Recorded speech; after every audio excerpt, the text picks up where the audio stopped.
जो उलझान है और अभी तक जो मैं गाँव में देखा हूँ, उससे लगता है कि एक शानदार विजय बीजेपी का होगा। लेकिन मेरा ये मानना है कि जब तक चुनाव में अंतिम वोट कास्ट नहीं होते हैं, तब हमें भी कोई फाइनलिटी बोलना नहीं चाहिए।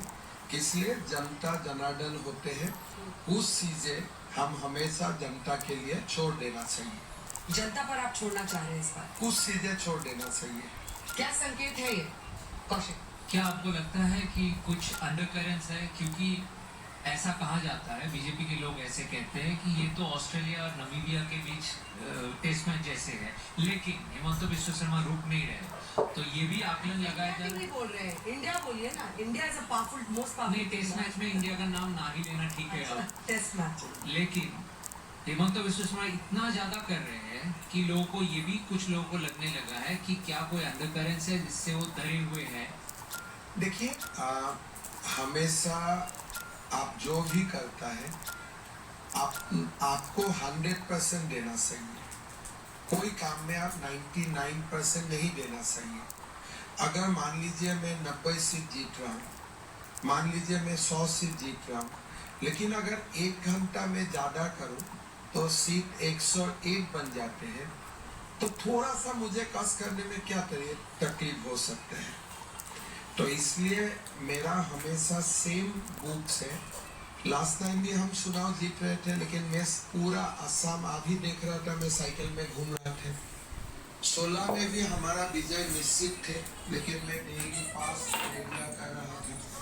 तो इस बार भी मुझको लगता है कि कोई भी चुनाव में आपको ओवर कॉन्फिडेंस नहीं होना चाहिए, 100% देना चाहिए, और रिजल्ट जो होना है वो होगा ही। लेकिन ऐसा लग रहा है कि हेमंता जी, आपने विपक्ष को बिल्कुल कमजोर करने के लिए आपने गौरव गोगोई पर केस लाद दिए, एसआईटी की जांच, ये वो पाकिस्तान की एकदम नहीं, ये थोड़ा सा इसमें मैं आपका साथ डिफर करूंगा। हमने कोई जबरदस्ती कुछ नहीं लेके आया है। जो भी हम सामने रखा है 100% फैक्चुअल है। अगर वो 100% फैक्चुअल नहीं होगा तो मेरा ऊपर आज तक भी एक डिफामेशन केस क्या वो नहीं करते थे। वो असम का जनता का सामने बोला, 2 बार बोले कि हम केस करने जा रहे हैं, लेकिन आज तक तो केस फाइल नहीं हुआ। अगर कुछ भी मैं गलत बोलते थे, अगर मैं आपको आज पाकिस्तान का एजेंट बोलूंगा तो आप मुझको कोर्ट में लेके नहीं जाएगा। पर पॉलिटिकल लोग कहाँ करते हैं ये सब? उनको लगता है पॉलिटिकल लड़ाई है। पाकिस्तान जाना क्या गुनाह है? पाकिस्तान जाना गुनाह है? मेरे लिए तो बहुत बड़ा गुनाह है। अगर पाकिस्तान जाना गुनाह नहीं है तो कहाँ जाना गुनाह है? नहीं, ये अगर गुनाह है, आपने कहा अगर ये जो पाकिस्तान का साथ आप 3 लड़ाई लड़ चुका है, हर दिन आपका सेना देश के लिए बलिदान देते हैं, और आप वही सेना का बलिदान को आप इग्नोर करते हुए आप पाकिस्तान जाते हैं। पाकिस्तान सेना का जहां मुख्य कार्यालय है वो जिला में भी जाते हैं विदाउट वीसा, तो उसमें तो क्वेश्चन तो आएगा ही। आपने कहा कि गौरव गोगोई सिक्योरिटी थ्रेट है नेशनल इंटरेस्ट के लिए, आपने पाकिस्तानी एजेंट बहुत कुछ बोला, तो एसआईटी के रिपोर्ट सितंबर 10 को आ गए थे आपके पास। चेंज नहीं होते हैं, बिकॉज जो इशू हम ला रहे हैं ये प्रायर टू 2016, तो कोई एविडेंस इरेज करने का तो उनका सामने कोई रास्ता नहीं। मुख्यमंत्री जी जगह थी दिल्ली, और पिछला इंटरव्यू आपका मैं कर रही थी, तो इनकी एक बात बड़ी वायरल हुई थी, आप लोग भी सुनिए। इन्होंने कहा कि ये जो मियाँ मुसलमान है वो मुझे प्यार बहुत करते हैं, मुझे कहते हैं कि किडनी चाहिए तो बताना, किडनी दे देंगे, लेकिन वोट नहीं देंगे। नहीं देगा, नहीं देगा, अभी भी पक्का नहीं देगा। हमें तो सुना आप घूम रहे हैं 400 किलोमीटर, आपने जन आशीर्वाद यात्रा किया है सर। कोई बीजेपी को वोट नहीं देने वाला है, इसलिए अगर वो देना भी चाहते हैं उनको सिचुएशन देने के लिए इजाजत नहीं देगा। असम का हालत अलग है। जो बूथ होता है पोलिंग बूथ 100% वही लोग होते हैं। अगर कोई माता और कोई मुझे बहन देना भी चाहेगा, वो लोग देने के लिए उनको एनवायरनमेंट ही नहीं मिलेगा। असम एक अलग जगह है, उसमें 12 जिला में हम और आप घुस भी नहीं सकता हूँ। डेमोग्राफी इतना चेंज हो चुका है।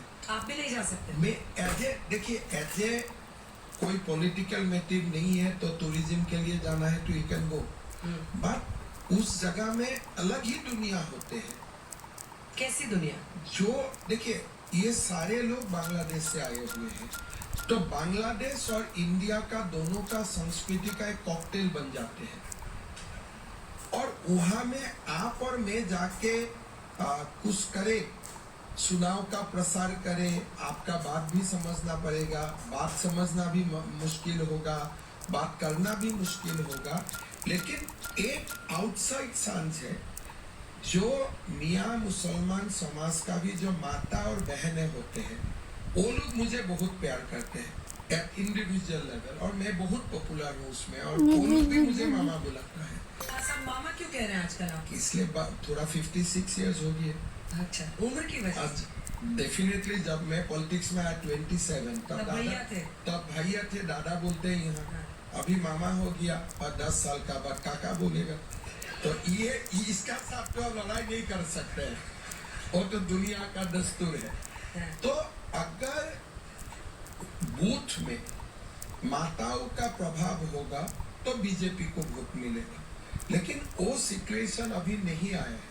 लेकिन आज मेरा इंटरव्यू में आप लिख के रखिए, 10 साल का बाद जब थोड़ा परिवेश का परिवर्तन होगा, मियाँ मुसलमान समाज का माता और बहनें सारे बीजेपी को वोट डालेगा। मियाँ के बारे में एक सवाल है, आप मियाँ के बारे में बहुत कुछ बोलते हैं, और खराब तो मैं कभी नहीं बोलता। AUDF के बारे में भी बोला कि अगर बदरुद्दीन अजमल इस राज्य का मुख्यमंत्री बन जाएंगे तो बहुत कुछ बिगड़ अभी वो जाएगा। नहीं बन सकते कि हम लोग परमानेंटली ब्लॉक कर स्टेजेस में एक्सपोज करते जाऊंगा। मेरा जब जरूरत होगा तभी तुम्हें पहले बीजेपी में लेके आऊंगा। हाँ, ले लिया, बोरा जी को भी ले लिया। लेना सही है, सारे हिंदू को मैं बीजेपी में लेके सब आऊंगा। कह रहे हैं कांग्रेस वाले थे, एक को छोड़ के। सबको ला रहे हैं। एक को छोड़ के सारे लोगों को लेके आऊंगा। किसको? जो पाकिस्तान का एजेंट है वो तो आ नहीं सकता है ना बीजेपी में, तब तो मैं पाकिस्तान को भी लाना पड़ेगा। कांग्रेस युक्त बीजेपी, हिंदू युक्त बीजेपी।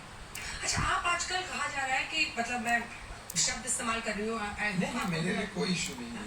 वो कह रहे हैं कि आप मास्टरमाइंड है, सारा आप ही आर्किटेक्ट कर रहे हैं, किस पार्टी से लाना है किसको। महाराष्ट्र वाला भी हुआ, आपको सारे यहाँ के कामाख्या देवी मंदिर जा रहे थे। कांग्रेस का अभी AIUDF में आपने सब कर लिया। अभी AIDF बहुत सरसा में नहीं है। कांग्रेस का 126 टिकट डिस्ट्रीब्यूशन होगा, उसमें कांग्रेस कम से कम 30 में दूंगा। क्या देंगे आप? 30 टिकट्स में दूंगा। 30 टिकट आप देंगे? हाँ। कांग्रेस वालों? हाँ, कांग्रेस वाला। और वो आपके लिए मतलब खड़े होंगे? जब राज्यसभा चुनाव आएगा मुझे वोट डालेगा। सर गजब है, मतलब हाँ, खुलकर है, मतलब कोई पर्देदारी नहीं करनी है आपको। क्यों करे आपको? आप इतना बड़ा जर्नलिस्ट है, मैं आपको क्यों झूठ बोलूं? आपको झूठ बोलना ये काम तो आपने भी किया था। की चोट पर करना है। देखिए, ये विधानसभा चुनाव का तुरंत बाद असम में और 2 राज्यसभा खाली होगा, उसका बाद और 2, उसका बाद और 3। तो मुझे 2031 तक प्लानिंग बनाना होगा कि नहीं होगा?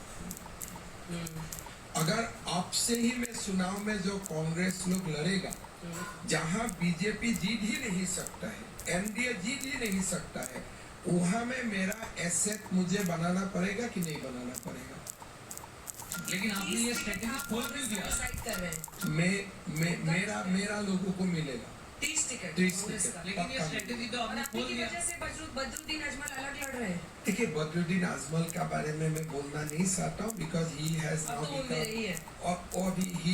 बिकम नाउ इररिलेवेंट इन असम पॉलिटिक्स। उनका बहुत प्रासंगिकता नहीं है, कोई उनका बहुत रिलेवेंस अभी नहीं लगती है। बदरुद्दीन अजमल का बहुत रिलेवेंस नहीं है। अल्लाह उनको लंबा उम्र दे, यही प्रार्थना है बस। कौन है नया बदरुद्दीन अजमल? अभी लोग 2 दिन का बाद देखेगा, जो लोग सिला के वहाँ में वोट मांगने जाएगा। लेकिन आपने जो ये 30 सीट की बात कही, ये तो आपने पब्लिकली बता दिया, स्ट्रेटेजी रिवील कर दिया। क्या ये सिर्फ कांग्रेस को डराने के लिए है? नहीं, ये तो खुला बात है। आप तो असमिया है, आपको तो मालूम ही पड़ेगा कौन मेरा है कौन मेरा नहीं है। तो क्या वो तो गौरव मुझे गोगोई को लास्ट नहीं दिखेगा, इलेक्शन में राहुल पता गांधी को चला नहीं था। दिखेगा? तो तब उनको नया बच्चा माँ का कोष से ही पैदा करना पड़ेगा, इसलिए 22 साल में कांग्रेस में रहा। अच्छा, तो 22 साल में मैं भी तो कुछ रिलेशन बनाया, जो देखता है वो नहीं है। आज तक ये लोगों को मालूम नहीं था कि भूपेन बड़ा का साथ मेरा दोस्ती है। और अभी आपने और पूछा भूपेन बड़ा सबसे मुझे ज्यादा गाली देते थे। हाँ। तो एक दिन मैं गलती से जर्नलिस्ट लोगों को बोला 1 साल पहले, देखो ये मुझे गाली दे रहा है, चुनाव का पहले और बीजेपी में ज्वाइन करेगा। बोलना नहीं चाहिए था, मैंने बोल दिया, लेकिन एग्जैक्टली ज्वाइन कर लिया। अभी आपको सबसे ज्यादा गाली अखिल गोगोई देते हैं। देखिए मेरा नहीं लगता है अभी अखिल गोगोई ज्यादा गौरव गोगोई को गाली दे रहे हैं। 10 दिन से तो मेरा नाम नहीं ले रहे, अभी जो 10 दिन में मैं अटैक से बाहर हूँ। अच्छा, वापस उस टॉपिक पर आ रही हूँ क्योंकि वीडियो बनाने वाला ठीक था, एक सब जोड़ देना चाहिए था, क्या उसमें सामने बांग्लादेशी लिख देना चाहिए था, बाकी सब ठीक ठाक था। एज ए आसाम बंदूक दिखाया एज ए